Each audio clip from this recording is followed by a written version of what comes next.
Nerd Takes. I'm John, I'm Justin. and we are here to review the A. Smith Bowman Cask Strength number 4. Have you ever had an A. Smith Bowman product? No, I don't think so. I've seen this kind of floating around all the Like the pages small and batch, such. and like I saw the port barrel at a store that I was in like the other day. Yeah, it's never really been something that I don't know. I think the price is okay, but I just hasn't really popped out at me like go buy that. So. Yeah. All right. Well, so Have you? I have never had one of these. Okay. I think at one point in time I had a single barrel, and then Traded or something? something like that. Yeah. But I've never had the small batch or the port barrel. The port barrel intrigues me because I've had a couple different port barrel finished whiskeys. Yeah. And they were good. Like Old Elk had I a feel really like they're good one. either great or they're terrible. Old Elk had a really good one, so that Yeah. one kind of intrigues me, but I don't need another bottle on my shelf. No, you don't. No. So, but here's a new bottle on your shelf. Here is a new bottle on my shelf. The A. Smith Bowman Cask Strength is the result of continuous years-long tastings to blend the best barrels available. Hand-selected by distiller David Bach, this year's release has been aged at a minimum of 10 years and presents itself at 139.7 proof. Here's a quote from the website. Our Cask Strength series is meant to give whiskey enthusiasts a delicious, bold, and authentic tasting experience. I believe those who try Cask Strength number 4 will be very pleased with the latest release. So this is an annual release. They do it once a year. This is obviously number 4. I mentioned 10 years, 139.7 proof. Mash bill is unknown, but I did read somewhere that this is owned by Sazerac. That it could be the high rye Buffalo Trace mash bill, but that's not confirmed nor denied. So I'm just going to say we don't know what the mash bill is. And the MSRP on this is $100, and they do an online lottery. So they actually have an online lottery open right now for another day for A. Smith Bowman, but it's aged in Hungarian oak. So I actually, during the research for this last night, I was like, I'll enter that. Like, if I win, I have to drive to Virginia to go get it. So I'm not sure if that's going to happen or not, but I entered. Yeah, sure. Maybe you win it. Maybe I win it, maybe I don't, but You can fly to Virginia too. You don't have to drive. I mean, you can, I guess. This particular bottle won Best Bourbon and Best American Whiskey at the 2025 International Whiskey Competition, earning a score of 97.01. That's really good. So it's winning some awards. Yeah. Excited to try it, excited to dig into it. And, that was one of the reasons why it was on my list, because it got a lot of acclaim, never tried it. So we'll see. Yeah. Well, I just gave it a nose and a taste too, but that's getting fine. ahead of the game. But it is got a really, really rich smell to it. Honestly, It's fruity. it's very fruity. I was gonna say it's got stone fruits. I would say like maybe cherries, maybe raspberries. It also has a little bit of a citrus flavor to it, so I don't know if that's orange or something like that, but Okay. I've got notes on this one actually from the website. They kind of mashed it all into one, and then another website did a review of it, so I ripped notes off them. So Okay. we have notes from I'll two also different say sites. there is a little bit of a spice into it as well. Like it's not you can like before you get into it, you know it's going to be like hot, Yes. like just on the nose for sure. It's got a little bit of a sting. You can't get too deep or else you're... Yeah. Yeah, if you really get in there, it's like tinges the nostrils for sure.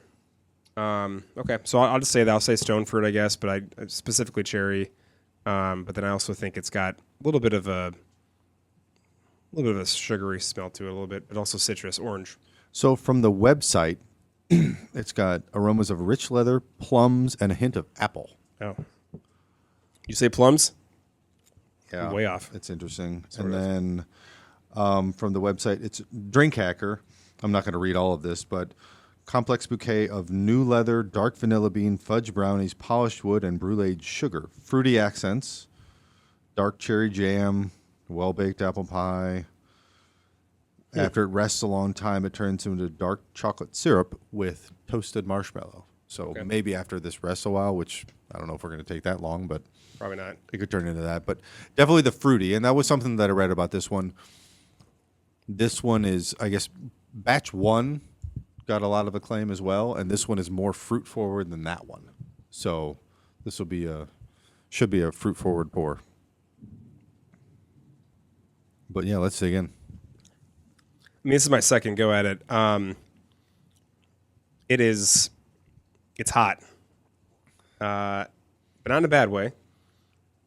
It shows its proof. It has, you can tell. You know what, though? I don't think it shows it's 140 proof. I think you can tell this is cask strength. Yes. This is definitely a barrel proof cask strength, whatever. But it's not so much to where you taste it, all you taste is heat. No. I think you've absolutely not. got a lot of deep warmth, but I don't think you're getting like the, oh my God, that's just 140 proof. And like that's all you're I'm focused drinking on. gasoline. Yeah, for sure. Flavor wise, I mean, you know, you're gonna get a lot of oak on it. I mean, that's just gonna be a natural thing, I think.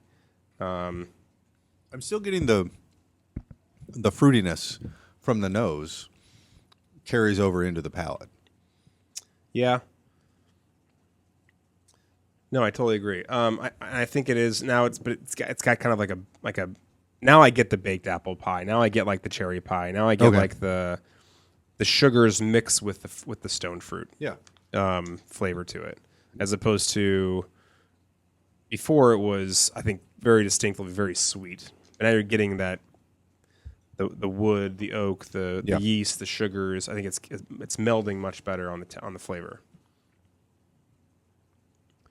I'm like focusing on the finish at this point because it's hot back there. What do you got on the palate? It is on the palate we've got coats the tongue with a soft raspberry chocolate note, rich stone fruit flavors, and a little cinnamon. There's the raspberry I mentioned earlier. There you go. And then from the Drink Hacker website, ethanol and oak are a little more masculine. A gingery heat prickles at first, but settles into a long, even simmer across the palate with notes of chili pepper and cinnamon red hots. Yeah. Fruits are front and center with a syrupy cocktail cherry, sticky peach cobbler on the mid palate. High tone of sweetness is balanced with a bit of cocoa powder, wood spice, toasted coconut, and black licorice. I do not get. I get anise. You get anise. I get anise on the finish. Okay, I get anise on the finish. Correct. I get the chili pepper on the finish. Like in the back end, it is very spicy. It is as if I just had some type of spice dessert or like a good and plenty. Good and plenty jalapeno popper. Like it's. One of the hot ones sauces. I don't know, but something. Yeah, it is back. It's making its presence back of my throat. It is very spicy. So, on the finish, I'll just go there. From the website, the finish features a crisp note of apple, which maybe it does, but I don't think that's. If anything, I got the ginger. I get ginger on the finish. That's not the prevalent note on the finish. And then from Drink Hacker, it's maybe I don't know what apples taste like. Apparently, you don't know what apples taste like. The finish sees a flourish of black pepper and cherry cola before a long, warm conclusion of clove syrup and caramel apple. Yeah. So that anise clove syrup, anise, that's right there. That's right there too. Sit on the back of the tongue. Yeah, this is. I'm always curious what your rating is. I don't know what my rating is going to be. Especially on Justin this here. So I will. So because I don't know either, man. This will impact his rating. MSRP is 100. Secondary is 350. You say woof? Now. Buzz, your girlfriend. Woof. When's that movie have an anniversary? I don't know. We'll see. It was 91, I think. So we're coming up. So maybe next year. Yeah. We'll see. But we digress. Back to this. It's just, I mean, it's good. Don't get me wrong, but it's. I like it. For $100, I like it a lot. For $350, not a fucking chance. I don't. That is true. I did not pay $350 for this. So if you did, I was gonna give you a 20 spot in the way out the Let's door. get that. Just $20 though. I would have charged you before I poured it. 20 pour. Pat will pay it. Pat would pay it because it's hot. Pat would love this. He's tried it. He loved it. I would say if he's drinking this, he's going straight Rogue 5 Luke. Like right? He is going straight Jedi Luke. Maybe Jedi Luke. Yeah, he's going 10. Maybe Mandalorian Luke. Maybe Mandalorian Luke. Like he's Man in Black Luke. Right. 10.5. Like whatever Just is. came up with that rating. Yeah, there you go. You're welcome. So, okay. I'm going to go first? Go first, yeah. This is really tough. It's tough. Like, it's tough. so, okay. I'm going to do 2 ratings. So, I'm going to say at the $350 price point, I think that you can buy a Jack Daniel's single barrel proof or the single barrel proof rye for $75 now Yeah. and get a lot of what's going on here. Yes. Now, don't get me wrong. Especially the whiskey. Yes. Especially Now, the the store whiskey. picks also vary. So, like, the best store pick is going to be up against this, but even that's still going to be $80, right? Right. So that's MSRP as opposed to $350 secondary. So if that's the case, I'm saying this is probably like a, what we just say, floating head in the sky, Luke? Five and a half. 5.5. But if this is $100, I think that I like hot stuff. Like I'm gonna actually, this is a giant leap ahead for me. Okay. Going from $350 to $100 is a significant difference, right? Yeah.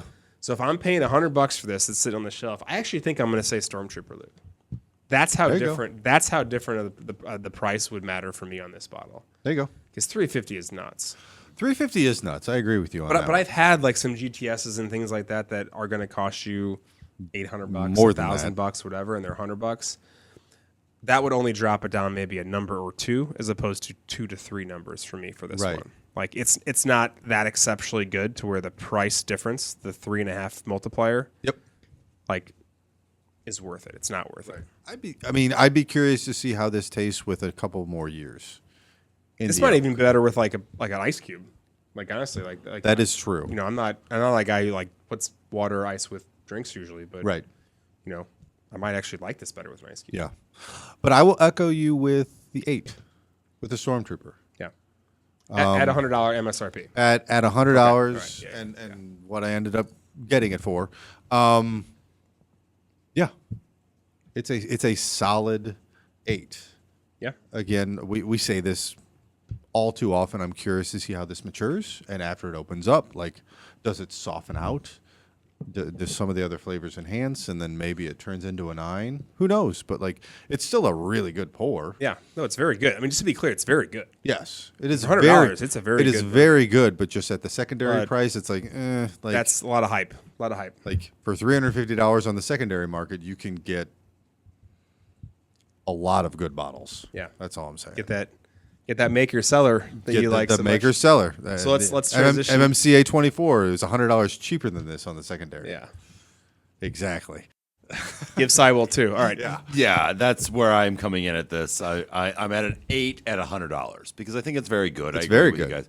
And I'm thrilled that plums came up in the tasting notes because I kept thinking this is plums, but I don't know bourbon the way you guys do. So I'm like, No, it's. I think you it's know more than plum. me because I've never said plum in my life. it and was that- like I've never said You the can- word. you I can don't get think that the word fruity. plum Yeah. has ever been said in this room before. And No. I'm like, yeah. But I'm like, there are plums here, and so I'm glad it came up in the tasting notes. That's good. Yeah. Anyway, I was at 8 at $100. He said $350, and I'm like straight 5.